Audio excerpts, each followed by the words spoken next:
तो वर्षा बंचाईदेला केकेआर को वर्षा जो मैच टी रद्द होगला केकेआर बनाम पंजाब किंग्स मध्य आ परिणाम न मिलू दुई दल गोटे गोटे अंक बांटी नेले एणी केकेआर दल निजर प्रथम अंक पाईगला आईपीएल 2024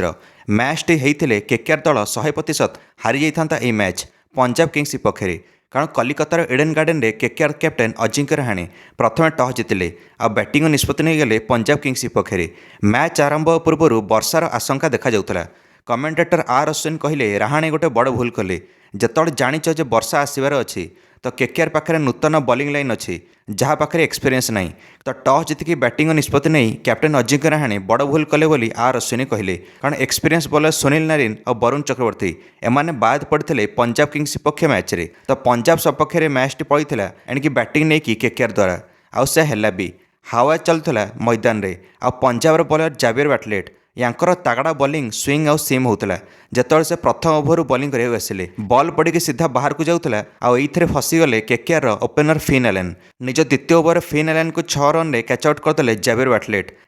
बाटलेट यही ओभर कैमरन ग्रीन को भी कैच आउट करेले 4 रन रे कैमरन ग्रीन भी यांकर सीम आ स्विंग पढ़िया मुस्किल पाते एणे कीपर हाथ में कैच आउट हेले कैमरन ग्रीन केकेआर 16 रन रे 2 विकेट हराई बसला 3 ओभर जावियर बाटलेट निजर 2 ओभर मात्र 4 रन दे 2टा विकेट नेले तापर तो 4 ओभर बेले वर्षा आसला मैच टी बाधा प्राप्त है केकेआर 25 रन रे 2टा विकेट हराई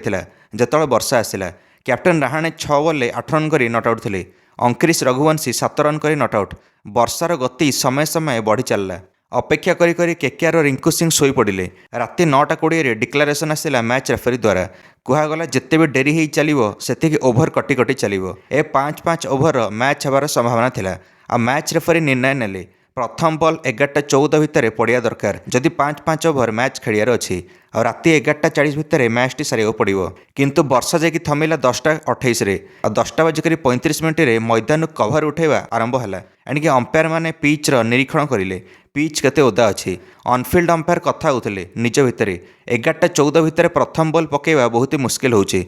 कारण पड़िया ओदा थिला सुखापे समय लगे आ निष्पत्ति नेले जे मैच टी रद्द करा जाऊ कारण खाली प्लेयर मैंने एबे स्लीप खाइबे पड़िया पूरा ओदा थिला इंजुरी हेबार संभावना अच्छी से मैच को बातिल करागला 2 अंपायर द्वारा 11:02 पंजाब कैप्टेन श्रेयस अय्यर निराश थे कारण मैच टी हो पारा ना कैप्टेन श्रेयस जानी जदि मैच होता तो एक तरफा जीति था पंजाब किंग्स मैच होते 5 ओवर होता आ 4.4 ओवर 25 रन करथिला केकेआर 2 विकेट हराई बाकी 8टा बॉल बाकी थिला 5 ओवर संपूर्ण करने एणिकी वर्षा जो बॉल आहरी स्विंग आउ सीम होता केकेआर अति कम 30 ରୁ 35 रन टार्गेट देता पंजाब को आ पंजाबर 2 घातक ओपनर प्रियांश आर्या और प्रभ सिमरन सिंह ये 2 जन फॉर्म रे अछंती एणिकी एतिक रन चेस करिवार सफल होता पंजाब किंग्स दल मात्र 2 ओभर घातक फॉर्म चलती बर्तमान प्रियांश आर्या और प्रभ सिमरन सिंह